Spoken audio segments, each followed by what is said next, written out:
AJ Styles arrived in WWE at 38 years old. At an age when most wrestlers are preparing for the end, he was about to begin the biggest chapter of his career. He was too old to be considered the future, too established to be rebuilt, and with almost no time to fail. WWE had spent decades creating its own superstars, but AJ Styles had already become a legend without them. He had carried TNA, conquered Japan, and built a reputation WWE could no longer ignore. Then, at the 2016 Royal Rumble, the countdown reached 0, and before AJ Styles had even stepped into the ring, the reaction of the crowd revealed something WWE had spent years refusing to admit. AJ Styles did not need WWE to become a star. The real question was whether WWE would finally allow him to become one. Before we continue, subscribe to Wrestle District for more stories about the wrestlers, rivalries, and moments that shaped professional wrestling. Now, let us go back to where the story of AJ Styles truly began.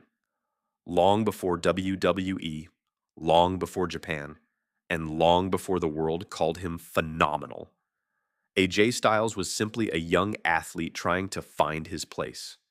He did not have the size WWE traditionally demanded.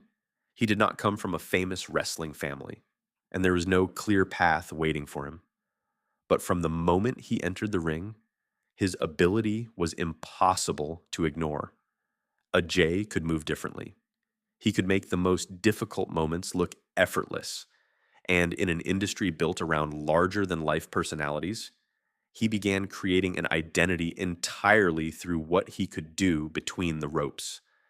That ability eventually brought him to a new company searching for an identity of its own, a company that needed young stars, a company willing to take risks, and a company that would soon become inseparable from the name AJ Styles, TNA. AJ Styles began wrestling in the late 1990s with no famous name, no guaranteed contract, and none of the physical advantages normally associated with a future superstar. He was not the biggest man in the ring. But once the bell rang, size became almost irrelevant. AJ moved with a speed and precision that made him impossible to ignore. And in 2002, he found the company that would allow that talent to become his identity. Total, non-stop action wrestling was new, uncertain, and searching for something that could separate it from WWE. It found that difference in the X division, a division built not around weight limits, but around the idea of no limits. And AJ Styles became its perfect representation. He could fly like a cruiserweight, strike with intensity, and wrestle with a creativity that made every match feel unpredictable. As TNA struggled to establish itself, AJ became the proof that the company could offer something wrestling fans were not seeing anywhere else. His rivalry with Christopher Daniels pushed both men forward. Then Samoa Joe arrived, bringing a completely different kind of danger. At Unbreakable in 2005, the three men met for the X Division Championship. For nearly 23 minutes, Styles, Daniels, and Joe showed exactly what TNA wanted to become: fast, physical, innovative, and completely different from WWE. AJ won the match, but the championship was only part of what he gained that night. Unbreakable confirmed that TNA had created something special, and AJ Styles was standing at the center of it. He was no longer simply one of the company's most talented wrestlers. He had become its identity. As TNA grew, AJ grew with it. And for an entire generation of fans, the company and the man became almost impossible to separate. TNA was the alternative, and AJ Styles was its face. For years, AJ Styles had represented everything TNA claimed to believe in. He was young, original, and created almost entirely within the company. But as TNA grew, its priorities began to change. Established names from WWE and WCW arrived. The presentation became larger. The ambitions became greater. And AJ was no longer always positioned as the unquestioned center of the company he had helped define. He remained one of its most important performers. But the relationship between AJ Styles and TNA was no longer as simple as it had once been. By 2013, his contract was approaching its end. AJ later explained that TNA wanted him to accept a major reduction in salary. He was willing to remain with the company, but not under terms he believed failed to reflect his value. The two sides could not reach an agreement, and after more than 11 years, AJ Styles left TNA. He was not released because he could no longer perform. He was not leaving because another major company had guaranteed him a better future. He simply reached the point where staying no longer made sense. For the first time in his career, AJ Styles had lost the place most closely connected to his identity. But leaving TNA did not diminish him. It forced him to change. AJ returned to the independent circuit, competing for promotions such as Ring of Honor. Then, in April of 2014, he appeared in New Japan Pro Wrestling. His arrival was not presented as a fresh beginning. It was an attack. AJ confronted IWGP Heavyweight Champion Kazuchika Okada, hit him with the Styles Clash, and revealed himself as the newest member of Bullet Club.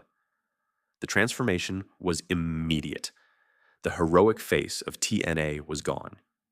In his place stood a colder, more confident, and more dangerous version of AJ Styles. Less than 1 month after his debut, AJ challenged Okada for the IWGP Heavyweight Championship, and in his first match under contract with New Japan, he won it. AJ Styles had left TNA without knowing exactly where his career would lead. Now, he stood at the top of one of the most respected wrestling companies in the world. TNA had given AJ Styles his identity, but Japan gave him something different. It gave him reinvention. And by proving that he could become a world champion without the company he once called home, AJ made himself impossible for WWE to ignore. On January 24th, 2016, AJ Styles entered the Royal Rumble as the third participant. For years, WWE had rarely acknowledged the career he had built beyond its walls, but the audience did not need an introduction. The moment his name appeared, the arena erupted. AJ had arrived with something few WWE newcomers possessed: recognition. But recognition was not the same as acceptance. His first months tested whether the reputation he had built elsewhere could survive inside a completely different system. He faced Chris Jericho, then challenged Roman Reigns for the WWE World Heavyweight Championship. AJ pushed the champion through 2 major title matches, but failed to take the championship. The performances proved that he belonged at the highest level. The victories had not yet followed. Then John Cena returned. For more than a decade, Cena had represented the center of WWE. He was everything AJ Styles was not: a superstar created by the company, the face of its most dominant era, and the standard by which every outsider would eventually be measured. Their rivalry became larger than 2 wrestlers. John Cena represented WWE. AJ Styles represented every place the company had spent years treating as secondary. At Money in the Bank, AJ defeated Cena after interference from Luke Gallows and Carl Anderson. He had won, but the result left a question unanswered. Could AJ Styles defeat John Cena alone? At SummerSlam, there were no excuses left. No championship was involved. Only reputation. AJ survived everything Cena could deliver, including an attitude adjustment from the second rope. Then he connected with the Styles Clash, followed by the phenomenal forearm, and defeated John Cena in the center of a WWE ring. Cleanly. The victory changed how AJ could be perceived. He was no longer simply a respected outsider. He had defeated the man who had defined WWE for an entire generation. Only 3 weeks later, AJ challenged Dean Ambrose at Backlash, after nearly 2 decades spent building his name outside the company. AJ Styles became WWE World Champion. He had reached the top less than 8 months after his debut. Not because WWE had transformed him, but because everything he had learned in TNA, on the independent circuit, and in Japan had prepared him for the moment. At 39 years old, AJ Styles had finally conquered the company he had never needed in order to become great. And soon, SmackDown would no longer be presented as a place he had entered. It would become the house that AJ Styles built. Becoming WWE Champion had answered the biggest question surrounding AJ Styles. He belonged. But reaching the top was not the end of his journey. Now, he had to remain there. AJ would become WWE Champion for a second time. He would defend the title against some of the company's biggest names. And slowly, the outsider who once seemed impossible to imagine inside WWE became one of its most dependable stars. The company no longer needed to explain who AJ Styles was. His name carried its own weight. His presence made matches feel important, and his experience allowed him to stand across from almost anyone, from former rivals to the next generation trying to take his place. In 2020, AJ entered one of the most unusual chapters of his career. At WrestleMania 36, he faced The Undertaker in the first Boneyard match. It was not a traditional wrestling match. It was cinematic, personal, and unlike anything AJ had done before.